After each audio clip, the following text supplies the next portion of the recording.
Bismillahirrahmanirrahim. Assalamualaikum warahmatullahi wabarakatuh. Waalaikumsalam warahmatullahi wabarakatuh. Kembali lagi bersama saya Lalu Amrillah. Ini sebagai moderator dalam acara Duduk Santai, Ngopi Santai. Pada kesempatan kali ini kita akan mengulas sedikit tentang cabang olahraga catur. Agak sedikit berbeda dari narasumber-narasumber yang lain. Karena pada kesempatan ini kita akan membahas, yaitu tadi sudah dikatakan juga bahwa mengulas sedikit tentang cabang olahraga catur ya, yang dimana di samping saya sudah hadir salah satu atlet catur.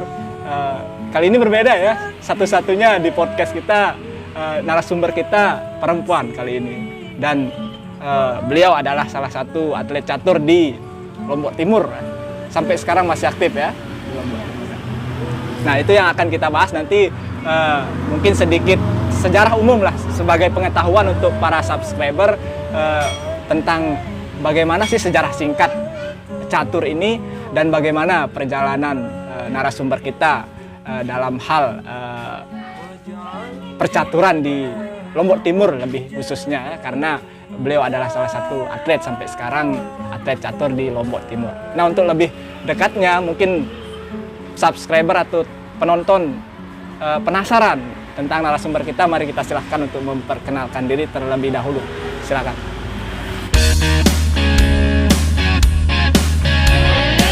Assalamualaikum warahmatullahi wabarakatuh. Waalaikumsalam warahmatullahi wabarakatuh. Para subscriber yang menonton di rumah, semoga dirahmati Tuhan. Sebelum saya memperkenalkan diri, saya ingin mengucapkan terima kasih kepada rekan tim Suara Pemuda Karangkaton yang telah memberikan saya kesempatan untuk berbicara tentang hobi saya, play chess, permainan catur, khususnya untuk perempuan di desa saya, di Kecamatan Suela dan Lombok Timur. Sebenarnya saya excited sekali dengan pembahasan yang seperti ini, dan konten yang seperti ini adalah konten-konten yang ditunggu-tunggu oleh generasi kita, yang dibutuhkan untuk generasi kita selanjutnya. Dan semoga Suara Pemuda Karangkaton ini menjadikan konten menarik, menginspirasi yang luar biasa untuk dikembangkan lagi. Oke, perkenalkan nama saya Baik Tigar Maria Arsna. Sering dipanggil Asna. Saya lahir di Denpasar, Bali, dan sekarang tinggal di Desa Selaparang, Kecamatan Suela, Lombok Timur.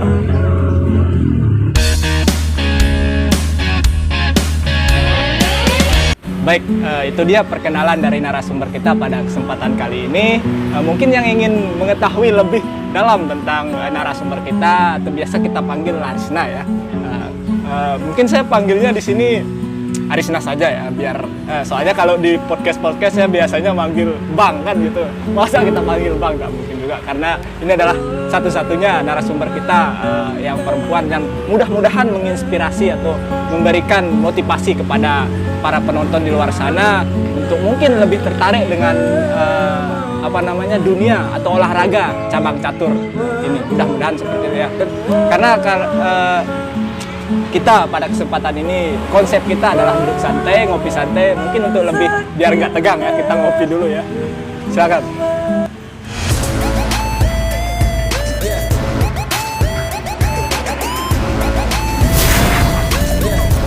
Dan pada kesempatan ini kebetulan lokasi kita juga berada di di Mi Level Rara ya. Jadi Mi Level Rara ini adalah berlokasi di rest area lapangan Labuan Lombok. Bagi teman-teman mungkin yang yang tertarik, yang penasaran tentang Mi Level Rara, yang penyuka pedas, bisa datang langsung ke sini di rest area lapangan Labuan Lombok. Kebetulan kita juga sudah memesan tadi ya Mi Level. Tadi Arisna mesennya yang level berapa? Yang level 2 ya, berarti lumayan tidak ini terhadap pedas. Oh, level 2 saja. Kalau bagi saya, kalau ada level 10 saya pesan. Tapi pada kesempatan ini saya memesan ini level 5, dan sambil kita menunggu pesanan kita datang, mungkin kita ngopi lagi ya.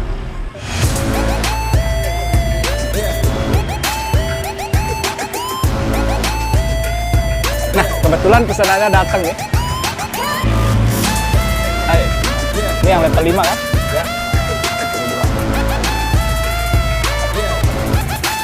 Wah, dari tampilannya sih sangar pedasnya ya.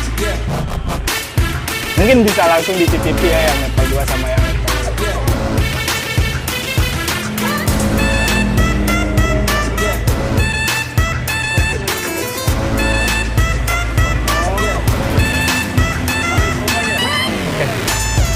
Jadi ini dia yang level 5 bisa dilihat lah.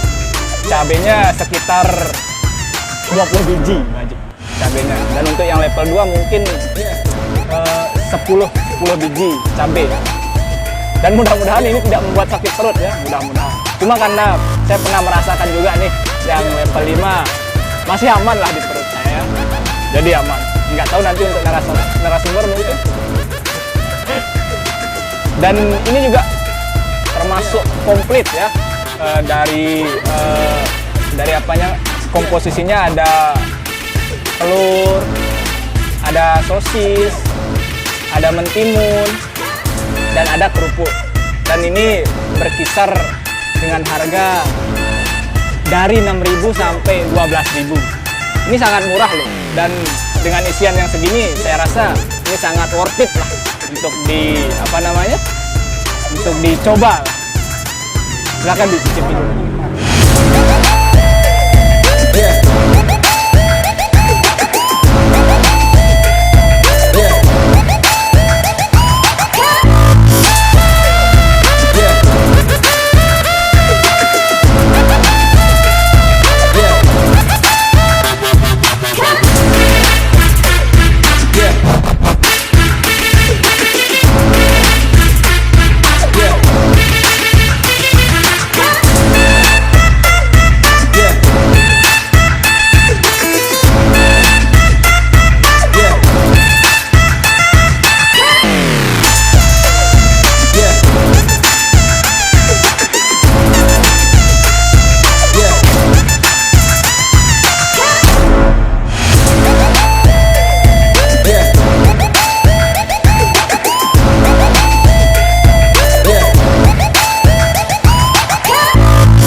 Baik, itu dia ya perkenalan dari narasumber kita tadi. Jadi mungkin kita akan langsung masuk ke pembahasan ya. Jadi ada beberapa poin penting yang ingin kita ketahui di sini tentang cabang olahraga catur ini. Yang pertama mungkin sedikit tentang sejarah catur lah, seperti apa yang nanti mungkin bisa memberikan informasi lah kepada subscriber kita tentang percaturan. Terus yang kedua mungkin yang menjadi poin paling pentingnya adalah tentang bagaimana perjalanannya Arisna di di kancah percaturan ya, baik itu di Kecamatan Suele, di Lombok Timur ataupun di provinsi nantinya. Seperti apa perjalanannya, dan yang terakhir mungkin poin terakhirnya nanti harapan kedepannya untuk atlet catur perempuan tentunya di Kecamatan Suele, di Kabupaten Lombok Timur, nanti harapannya seperti apa.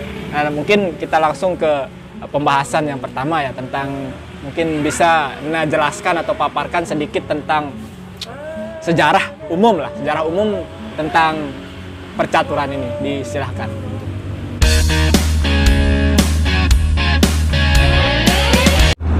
Kalau berbicara tentang sejarah catur pada umumnya, sampai sekarang tuh percaturan masih diperdebatkan asal-usulnya. Ada yang bilang catur itu dari India, dan ada yang juga bilang catur itu dari Cina. Seperti yang dikemukakan oleh H.J.R. Mursey pada bukunya History of Chess tahun 1913 itu, catur itu berasal dari India. di sana itu catur dikenal dengan caturanga, yang artinya 4 simbol. Di sana ada api, air, udara, dan tanah. Di mana catur itu disimbolkan sebagai tata cara kehidupannya mereka di sana. Jadi ada seseorang ilmuwan juga namanya Siloan. Dia membantah bahwa catur itu berasal dari Cina, karena dari India itu tidak ada literatur Sanskritnya. Bahkan 800 tahun yang lalu pujangga Cina ya yang ada sejarahnya. Jadi Siloan ini mengemukakan yang seperti itu.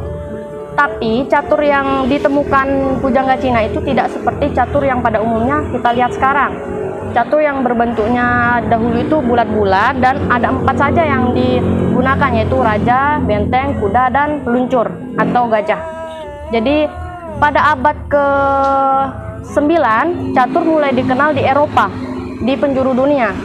Jadi setelah itu catur pertama kali diadakan turnamen di kalau nggak salah itu di Madrid pada tahun 1757. Kemudian catur itu dikembangkan menjadi era modern, bisa dimainkan oleh komputer pada tahun 1950-an. Jadi itu sejarah singkat dari catur pada umumnya. Begitu, Pak Moderator.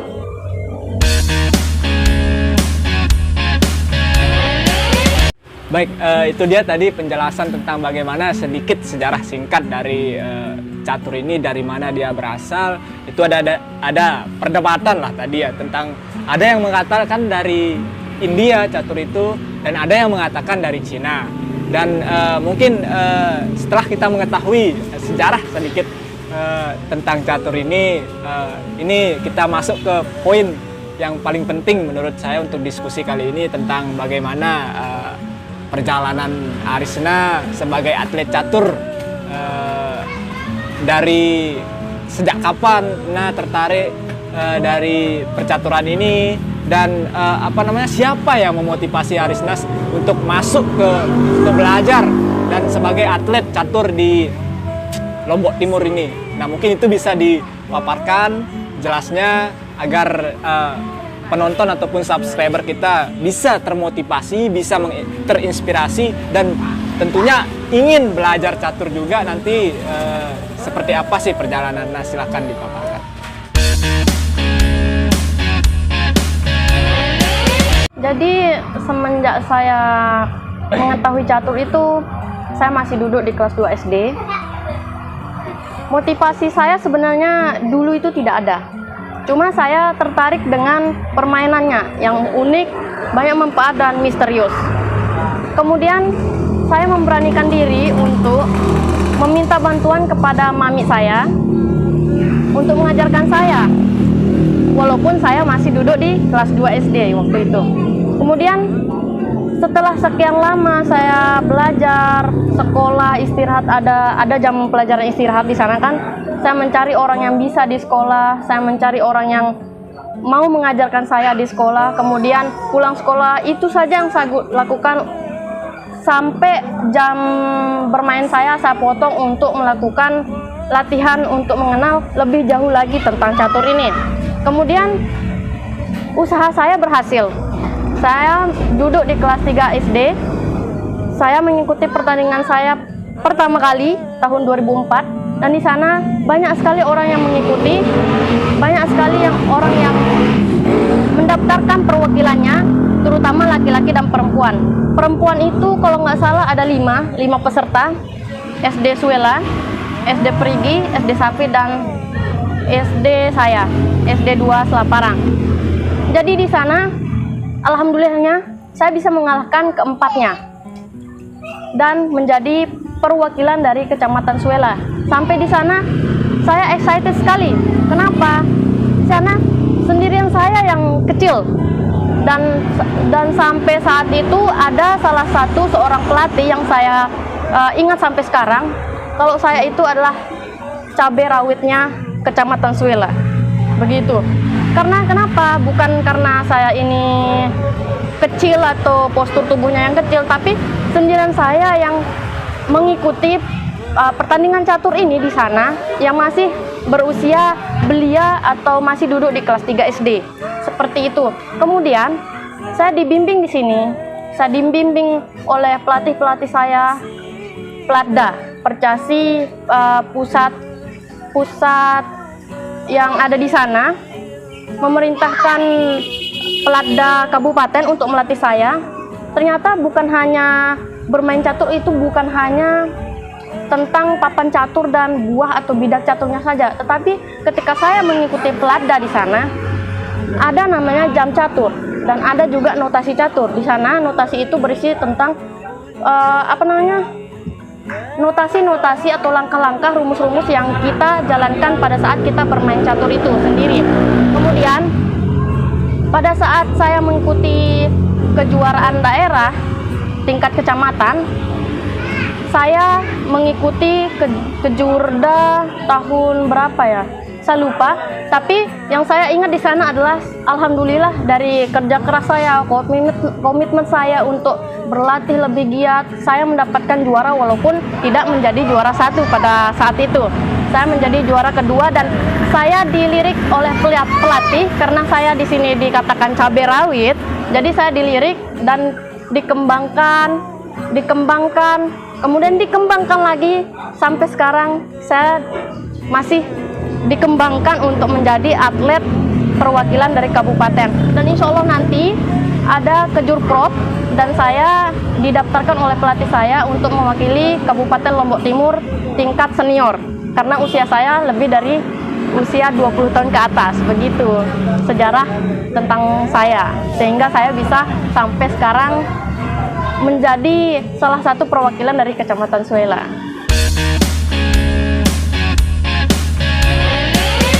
Baik, terima kasih narasumber atas penjelasan tentang perjalanan tentang dunia di dunia percaturan. Jadi saya rasa ini sangat luar biasa ya tentang bagaimana berkomitmen, bagaimana niatnya dari awal, dari sejak kelas 2 SD ya. Usia yang masih sangat muda dan mungkin kita belum tahu apa-apa nih di waktu itu ya tentang dunia percaturan, sehingga ketika ada komitmen di sana, terus berlatih, terus giat ingin tahulah tentang catur ini, sehingga pada akhirnya banyak mengikuti kejuaraan di tingkat daerah, di tingkat kabupaten gitu ya. Jadi ini sangat luar biasa. Dan jadi bagaimana persiapan Arisna ini sehingga tadi sudah dikatakan juga mendapatkan juara di kejuaraan. Nah, seperti itu bagaimana sih pro dan kontra yang terjadi di sana? Karena yang saya ketahui ya, dulunya atlet-atlet catur terutama di Lombok Timur lah kebanyakan laki-laki. Karena karena saya juga pernah mengikuti hobi juga lah catur seperti itu. Bisa juga catur. Tapi karena memang sudah lumrah lah kalau cowok kan mengikuti kejuaraan catur. Nah, ini yang menjadi pembeda adalah Arisna ini adalah sosok perempuan ya. Dan mungkin yang saya tahu bahwa Arisna ini adalah orang pertama atau perempuan pertama yang menjadi atlet catur di Kecamatan Suela, mungkin untuk mengikuti kejuaraan di tingkat daerah atau kabupaten. Nah, mungkin itu bisa diceritakan sedikit bagaimana sih persiapan, bagaimana komitmen itu dibangun oleh Arisna. Silakan. Jadi sebenarnya tingkat kebosanan karena perempuan itu jarang sekali ada yang mengikuti, bukan karena peminatnya yang kurang, tapi di sini saya sudah berjanji untuk berkomitmen kepada diri saya sendiri kalau saya ingin bisa catur, bisa memahami catur, bisa menjadi juara di catur. Jadi saya jadi saya menekankan diri saya harus bisa apapun rintangannya, suka duka saya akan jalani. Pernah sekali duka saya pada saat itu ada kejuaraan, tapi saya tidak bisa mengikuti karena saya juga menempuh yang namanya pendidikan atas, pendidikan perguruan tinggi. Jadi di sana saya merelakan kejuaraan ini diikuti oleh perwakilan-perwakilan yang di bawah-bawah saya. Bukan maksud saya senior ya, tapi mereka yang baru-baru direkrut. Sedangkan saya yang sudah lama. Jadi saya mengikhlaskan adik-adik yang direkrut baru-baru itu untuk dijadikan perwakilan daerah. Nah, itu duka saya. Suka saya itu persiapan yang diadakan oleh pelatih kita sangat luar biasa. Sampai rela kita diberikan fasilitas-fasilitas lengkap seperti uang sangon, pesangon, kemudian uang makan ditanggung, bahkan sampai rela untuk disewakan penginapan, asalkan kita nyaman di sana. Kemudian motivasi saya terus, komitmen saya terus-terusan saya tumbuhkan di kepala dan hati saya untuk tidak bosan. Karena kenapa? Perempuan hanya sedikit sekali di sini yang mengikuti.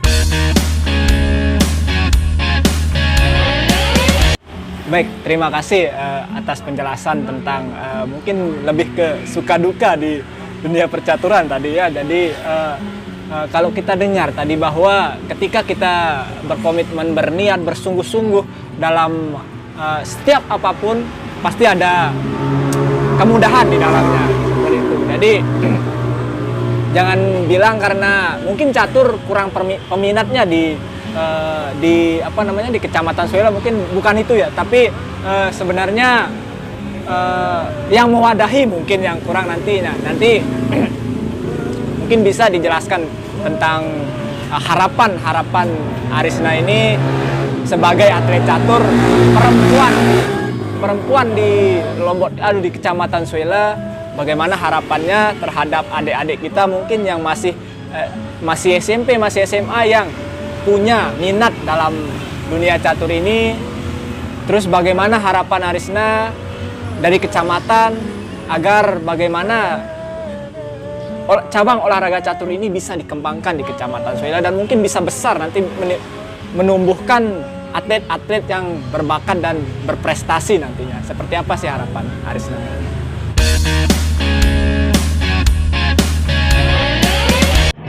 Dan terakhir, harapan saya untuk permainan catur yang dimainkan oleh perempuan ini adalah jangan sampai permainan catur ini punah karena tidak ada pemain catur wanita atau perempuan.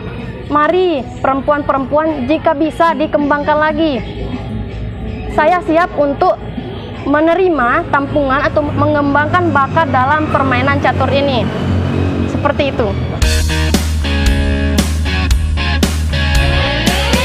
Baik, terima kasih. Itu dia tadi harapan besar dari salah satu atlet catur di Lombok Timur agar bagaimana pihak-pihak yang terkait atau pihak-pihak yang menjadi pemerhati dari cabang olahraga catur ini bisa lebih memperhatikan, lebih bisa menyediakan wadah, lebih bisa mengapresiasi atlet-atlet catur kita khususnya di Kecamatan Suela agar bagaimana minat dan bakat yang dimiliki oleh terutama perempuan-perempuan ataupun adik-adik yang masih sekolah, yang masih SMP, yang masih SMA yang memiliki bakat dan minat di dalam catur ini bisa lebih dikembangkan seperti itu. Dan untuk mungkin adik-adik perempuan yang masih SMP, SMA yang memiliki minat dan bakat dalam dunia percaturan nanti bisa menghubungi narasumber kita Arisna untuk bagaimana untuk sama-sama mengembangkan dan dan belajar dalam hal bermain catur agar atlet-atlet yang ataupun perempuan-perempuan yang ada di luar sana, adik-adik kita bisa menjadi bisa menjadi atlet yang berprestasi nantilah terutama di bidang catur. Nah, itu dia harapannya. Dan untuk yang terakhir, bagi teman-teman yang ingin ataupun ingin belajar catur, ingin ingin dibimbing dalam hal catur, nanti bisa langsung menghubungi narasumber kita di media sosial, di Facebook ataupun di Instagram, mungkin bisa di deskripsi nanti. Untuk yang terakhir nih, sebagai penutup lah, kita ingin closing statement lah istilahnya, agar bisa memotivasi, menginspirasi orang-orang di luar sana, subscriber, mungkin adik-adik kita yang masih SMP, masih SMA, baik itu yang laki-laki ataupun perempuan khususnya, yang yang mempunyai bakat di bidang catur itu bisa termotivasi nantinya. Silahkan untuk closing statement. Jadi apapun itu, walaupun kita tidak bisa, ketika kita bersungguh-sungguh untuk bisa, apapun itu yang kita kerjakan pasti bisa. Jadi siapapun yang ingin bisa, siapapun yang ingin mencoba permainan catur ini, silakan hubungi, nanti ada di deskripsi. Pas respon.